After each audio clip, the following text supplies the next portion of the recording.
And speaking of really good friends who will never turn on each other, making that just priceless segue, Peyton, Royce, Billie Kay. I got to sit down and talk to you. My very favorite, the IIconics with 2 eyes.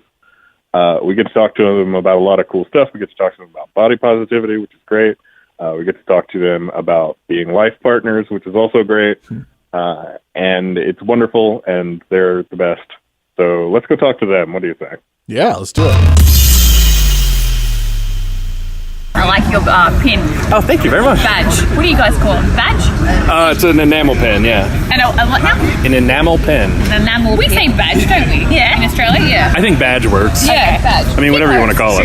Sure. Enamel pin is a bit long. It is. Yeah. We like to chop stuff in half. Yeah. I think that's what it's called when it's on sale, and they can put it on a sign. I like that. It sounds fancy. Do you want an enamel pin? Sure. I guess since we're on that subject, what caused the change from Iconic Duo to IIconics? You progress and you grow through your careers, and it was a time to do that.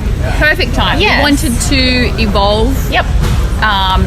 We wanted to take the step from NXT to SmackDown Live to the next level. Like we wanted to just kind of like we're a what are you before? Becoming a butterfly. You know, we just wanted to get out of our cocoon. It was a beautiful chrysalis. Yes, I don't know what that is, but yes, I'm assuming that's the process. yes, a chrysalis. Chrysalis. Yes. Woo! Yes, that's us. I'm glad I could pop you with my word choice. I'm really, really happy. So how's it been, the transition to SmackDown? Because you guys were in 2K17, right, the video game, but you were sort of like your NXT personalities, but not really. You were just kind of like placeholder characters almost. It was the us before we were even the IIconic Duo. Right. That's who we were in our first 2K game. Yeah.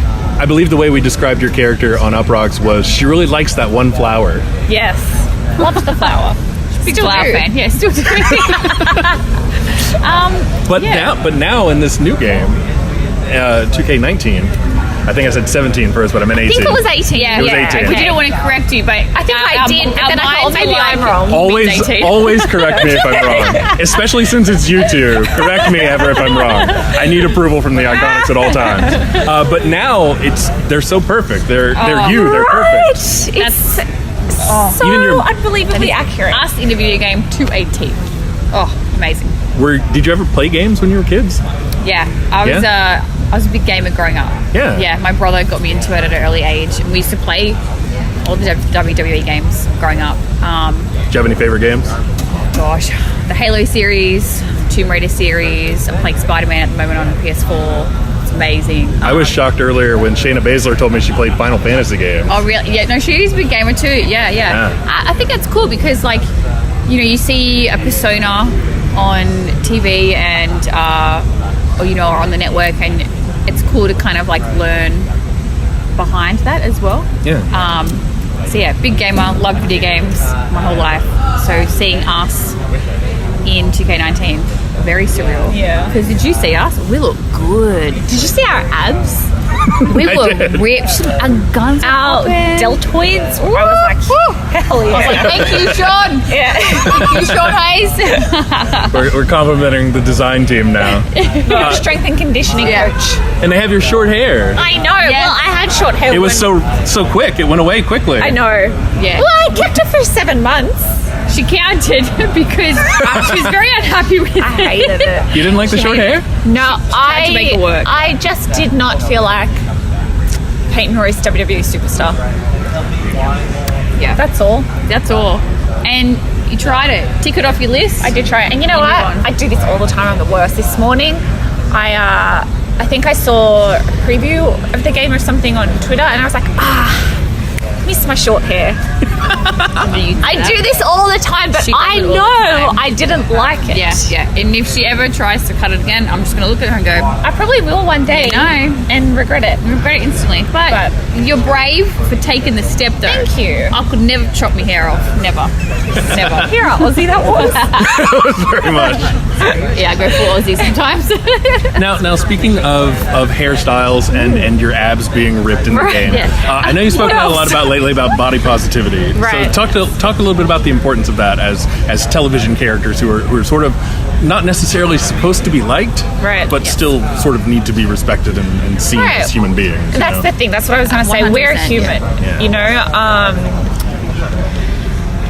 And you encountered.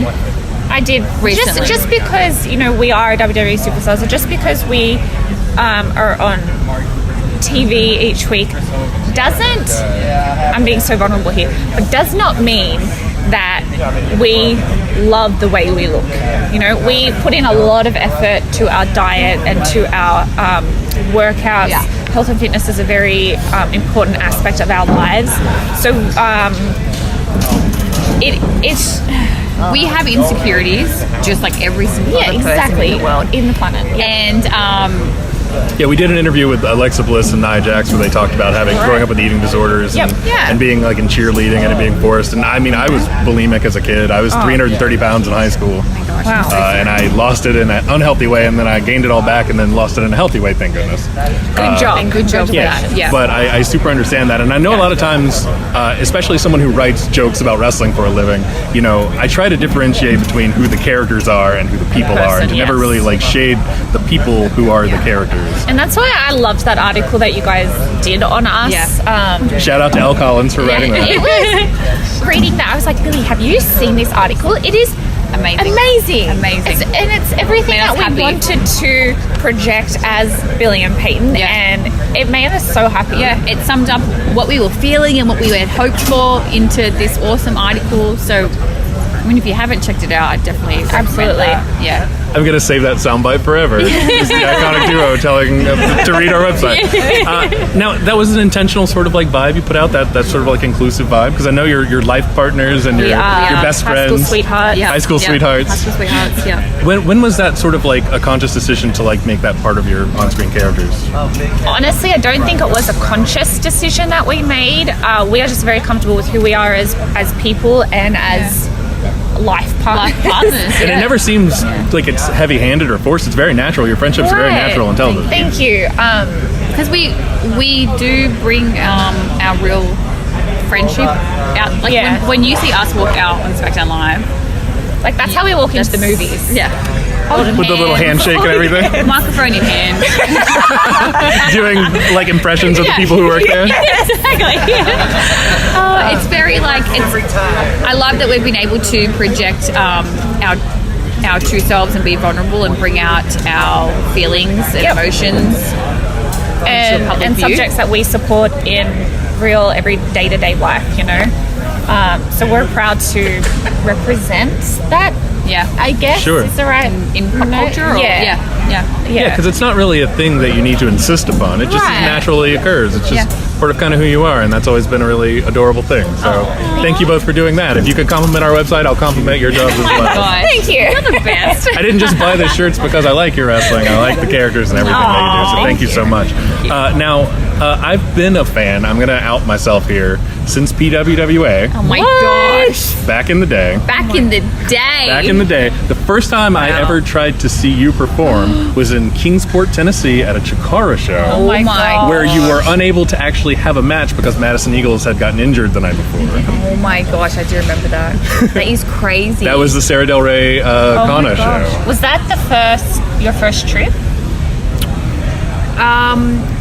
What year was that? 2000 It was a while back. 8 or 9? 2008 or 2009, something like that. It was my first trip. Yeah, I was 19. I remember it was so sad because I went over and I said hi and I got a picture with you, but you were just at a merch table not wrestling, and I was so sad at the time. Oh my gosh, yes, no, I definitely. I was working the merch table. There wasn't anyone else for you to wrestle. Yeah, me and Madison Eagles were working the merch table, and it was great to see the rings, the ropes broke that show. They broke twice. Oh my gosh, who was that? Was that I believe it was Tursis broke one of them. Yes, running the ropes, and it just snapped off. Oh, ouch. Oh my gosh, yes. So Sarah Del Rey and Kana had to have a match that was heavily mat-based and submission-based without a bottom rope.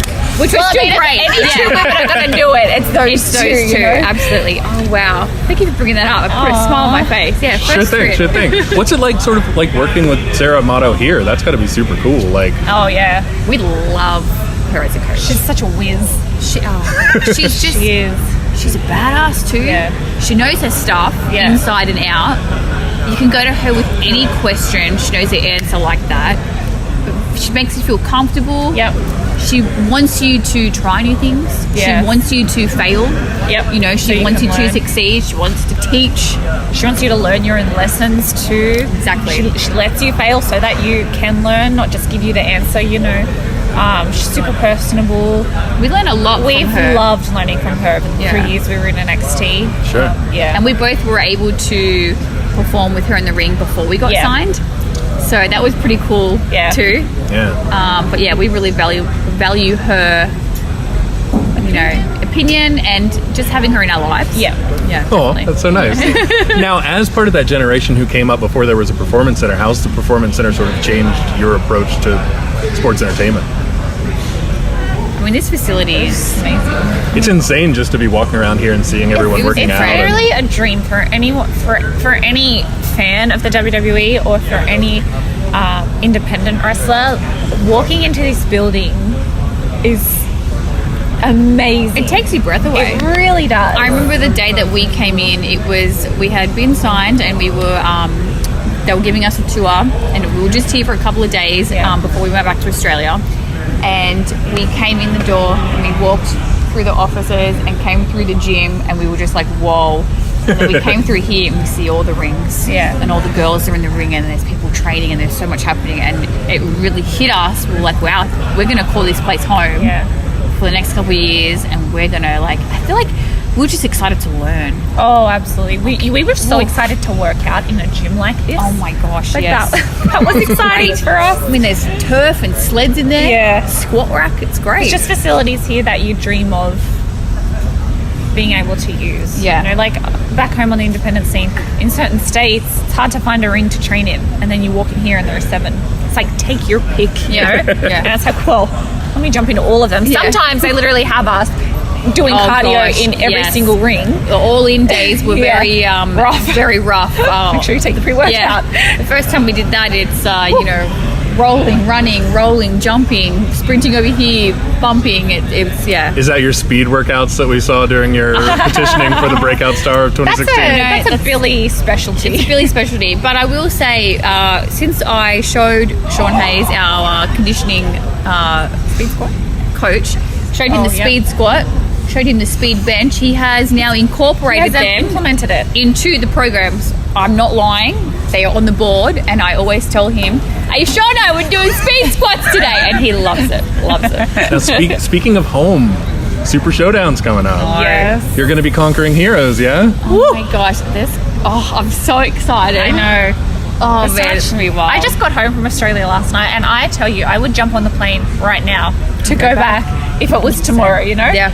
We are so excited for this show. The MCG, 100,000 people, sold out in the biggest